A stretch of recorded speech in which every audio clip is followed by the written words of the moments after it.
अमृत स्नान में देश विदेश से श्रद्धालु और साधु संत प्रयागराज पहुंच रहे हैं, लेकिन इसी बीच निरंजनी अखाड़े से जुड़ी एक श्रद्धालु की खूब चर्चा हो रही है। इनका नाम हर्षा रिछारिया है, जो भोपाल की रहने वाली है। और देखिए, बताया जा रहा है कि हर्षा रिछारिया आचार्य महामंडलेश्वर स्वामी कैलाश नंदगिरी जी महाराज जी की शिष्य हैं। अध्यात्म की दुनिया से जुड़ने से पहले हर्षा रिछारिया मॉडलिंग भी किया करती थी। हर्षा जी निरंजनी अखाड़े की शिष्या हैं, हमारे साथ मौजूद हैं। इनसे हम बात करेंगे और जानेंगे इनके साध्वी बनने का सफर। हर्षा जी, स्वागत है आपका आज तक पर। आप आई 2 दिन पहले महाकुंभ में और बहुत तेजी से वायरल हो गई, कैसा लग रहा है? ये तो उम्मीद से परे वाली बात हो गई कि मैं ये सबको बोल रही थी कि आप महाकुंभ आइए, महाकुंभ में आगे सबकी जिंदगियां बदलती हैं, लेकिन मेरी बदल जाएगी ये मैंने नहीं सोचा था। तो ठीक है, जैसी प्रभु की इच्छा।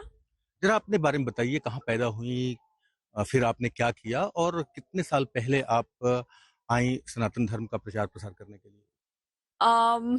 मेरा जो जन्म है वो झांसी उत्तर प्रदेश बुंदेलखंड का है।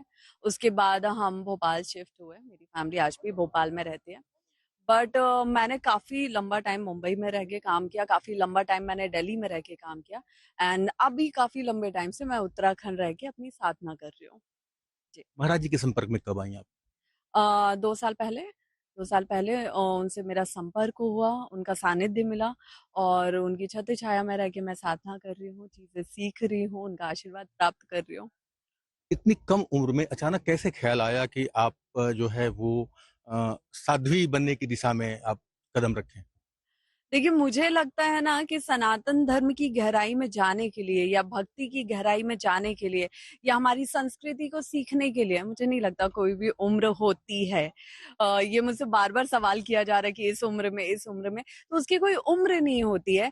जब आप पे ईश्वर की कृपा होती है, जब आप पे आपके गुरुदेव की कृपा होती है, आप अपने आप उस रास्ते पे चलने लगते हैं जिसके बारे में आपने खुद भी नहीं सोचा होता है। आप रील्स बनाती थी, लाखों की संख्या में आपके फॉलोअर्स हैं, लेकिन इन 2 दिनों में जो हुआ है वो ज्यादा बेहतर है या रील बनाकर जो आपकी पॉपुलैरिटी थी वो बेहतर थी?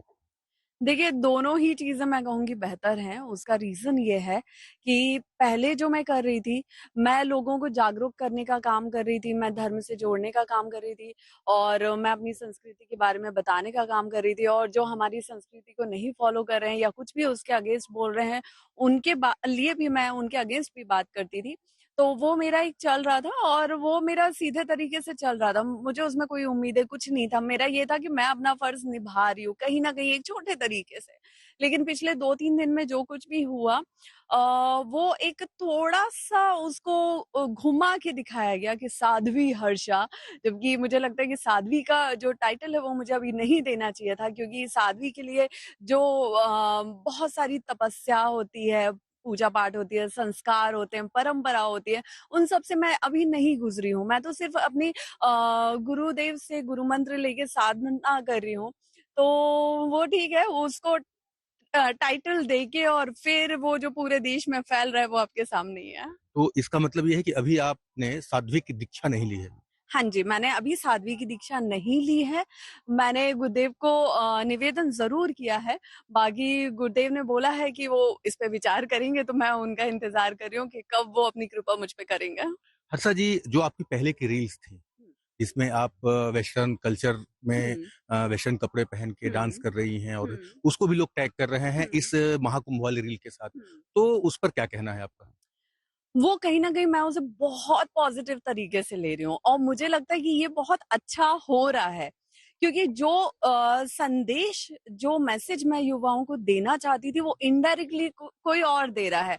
मैं उन्हें ये बताना चाहती थी कि मेरा ट्रांसफॉर्मेशन कहाँ से कहाँ हुआ है, मेरा बदलाव कैसे कहाँ से कहाँ पहुंची हूँ मैं। तो वो कहीं ना कहीं लोगों की नजर में आ रहा है। अब उसे लोग पॉजिटिव वे में ले रहे हैं या नेगेटिव वे में, वो तो देखिए अपने अपनी समझ पे डिपेंड करता है। हर्षा जी, एक सवाल ये है कि जब आप गुरु जी के संपर्क में आई तो उन्होंने क्या कहा आपसे? पहली बात वो क्या थी जो आपसे मिलने के बाद उन्होंने कहा? देखिए, मैं गुरुदेव से मिली। हर कोई अपनी जिज्ञासाएं, अपने प्रश्न अपने गुरुदेव के सामने रखता है, मैंने भी रखा। मैंने उनको बोला कि मुझे संन्यास लेना है, लेकिन उन्होंने मना कर दिया। उन्होंने मुझे 3 बार मना किया है और उन्होंने मुझे ये भी समझाया कि पहले अपना गृहस्थ जीवन जियो, एक नॉर्मल ज़िंदगी जियो, अपना काम करो, खूब तरक्की करो, उसके बाद जब सही समय आएगा तब हम तुम्हें दीक्षा देंगे संन्यास की, लेकिन अभी मत करो। तो उन्होंने मुझे हमेशा मेरे हित के लिए समझाया। हर गुरु अपने बच्चे को, अपने शिष्य को हित के लिए समझाता है, लेकिन मुझे शायद मैं इस रास्ते पे कुछ ज़्यादा धुन में चली गई कि नहीं, मुझे इसी में जाना है, इसी में जाना है। तो वो अभी ऐसा चल रहा है।